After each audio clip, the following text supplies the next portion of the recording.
Masykur. Bismillahirrahmanirrahim. Alhamdulillah Allahumma shalli wa sallim ala sayyidina Muhammad wa ala ali sayyidina Muhammad. Jadi itu ucapan seorang ulama itu ya. Bi'addar washtaril adhkar wa bi'il lihya washtaril ihya katanya dia. Bi'addar washtaril adhkar. Jual rumah kamu, beli kitab al-adhkar. Beli al-adhkar itu kitab Imam Nawawi rahimahullah. Imam Nawawi kita tahu seorang yang memiliki kedudukan tinggi di sisi Allah Subhanahu wa taala. Dia mengarang banyak kitab, Riyadhus Shalihin yang dijelaskan. Ustaz Hasan ini juga termasuk karangan Imam Nawawi. Maka ya majelisnya insyaallah berkahnya Imam Nawawi insyaallah. Ini luar biasa Imam Nawawi ini. Termasuk ulama yang memiliki kedudukan tinggi di sisi Allah Subhanahu wa taala. Dan kitab Al-Adhkar itu kitab yang di dalamnya mengandung banyak manfaat. Di dalamnya Imam Nawawi sendiri mengatakan, aku tulis kitab ini di mukaddimah itu, dia mengatakan untuk orang-orang awam dan untuk orang-orang yang sudah spesialis menekuni bidang ibadah yang mau mendekatkan diri kepada Allah Subhanahu wa taala. Jadi orang awam dia bisa mendapatkan manfaat dari kitab Al-Adhkar, juga orang-orang yang sudah terjun di dalam perjalanan rohani menuju kepada Allah juga bisa mendapatkan manfaat dari kitab Al-Adhkar itu. Dia mengatakan, aku tulis kitab Al-Adhkar ini rujukannya dari, kalau tidak salah di mukaddimah itu dia sebutkan dari 5 kitab sunan, dari Bukhari, Muslim, Tirmidzi, Tabrani, Nasa'i. Jadi dia ada sumber-sumbernya semua. Kemudian bab pertama dia tulis tentang tata cara berzikir, kemudian tentang ikhlas berikutnya, lalu tentang adab-adab dari pagi sampai malam, kemudian tata cara zikir-zikir di sholat, zikir setelah sholat, lalu setelah itu ada juga zikir-zikir dalam problem hidup, zikir-zikir yang dijelaskan oleh Imam Nawawi dalam keseharian, hal-hal yang kita dapati seperti ketika jual beli, ketika sedang sedih, ketika sedang gembira apa yang diucapkan, ketika ketakutan apa yang diucapkan. Subhanallah, dijelaskan semua, sumbernya ada dari Imam Nawawi. Kemudian ditutup dengan zikir istighfar.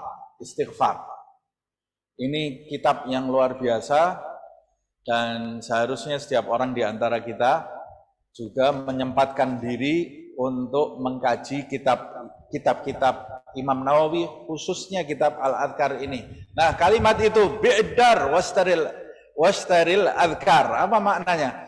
Maksudnya, andai kata kamu punya uang cuma sedikit saja untuk membeli materi dunia ini dan membeli kitab Al-Adhkar, maka tinggalkan materi dunia ini, gunakan uang kamu untuk memberi kitab Al-Adhkar.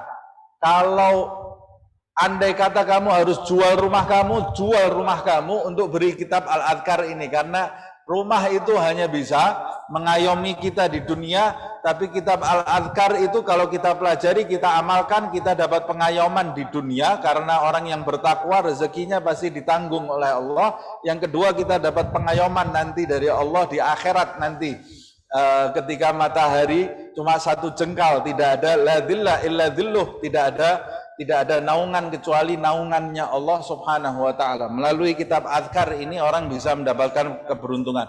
Tentu saja ini kalau di dalam syair mimbabil mubalaghah ini ya. Bi'dar ya, tidak mungkin lah orang harus jual rumah untuk semiskin-miskinnya orang, dia bisa mau membeli kitab Al-Adhkar itu. Yang kedua, wa bi'il lihyah. Bi'il lihyah washtaril ihya. Jual lihyah kamu itu buat beli kitab Ihya. Kitab Ihya ini kitab Imam Ghazali, kitab yang sangat agung juga, kitab Ihya Ulumuddin. Imam Nawawi tadi yang saya sebut menulis kitab Al-Adhkar, dia berkata tentang kitab Ihya, kadal ihya ayyakunal Qur'an. Imam Nawawi yang hebat itu, dia mengatakan kadal ihya ayyakuna Qur'an. Ihya itu hampir-hampir jadi seperti Al-Qur'an. Maksudnya Imam Nawawi ini juga mubalaghah ini ya. Seperti sabda kadal faqr ayyakuna kufran. Maksudnya hampir-hampir orang miskin itu jadi kafir. Maksudnya orang miskin sama dengan orang kafir? Bukan. Mubalaghah itu. Maksudnya orang yang sangat miskin sekali dalam kondisi darurat, dia itu mudah terseret kepada hal-hal yang tidak baik. Makanya harus diperhatikan orang yang miskin. Nah, sama seperti itu. Kadal ihya ayyakuna Qur'ana. Maksudnya apa? Maksudnya ihya hampir-hampir menjadi seperti Quran. Maksudnya Al-Quran itu mendatangkan petunjuk Allah Subhanahu wa Ta'ala di dalam hidup. Hampir-hampir ihya itu juga bisa mendatangkan petunjuk kepada jiwa seseorang mengetahui jalan yang baik. Yang kedua, maksudnya ihya itu tertib sekali ihya itu. Sampai-sampai tertibnya ihya itu seperti tertibnya Al-Quran gitu ya. Imam Ghazali dalam menyampaikan itu luar biasa. Al-Habib Abdurrahman bin Muhammad Asghaf dia mengatakan man magara ihya ma fi haya, kata dia. Siapa yang tidak pernah baca kitab ihya tidak punya rasa malu dia. Ma fi haya, ya Allah, malu kita kalau tidak baca kitab ihya ini ya. Masa hidup kita, umur kita berjalan tidak pernah baca kitab Ihya Imam Ghazali. Al-Habib Abdullah bin Abu Bakar Al-Idrus kad yahfad Ihya naglan. Hampir-hampir dia menghafal, bukan cuma membaca, karena sudah diulang-ulang terus. Dia menghafal kitab Ihya beserta titik komanya, dia hafal. Jadi sudah di luar kepala itu Ihya itu.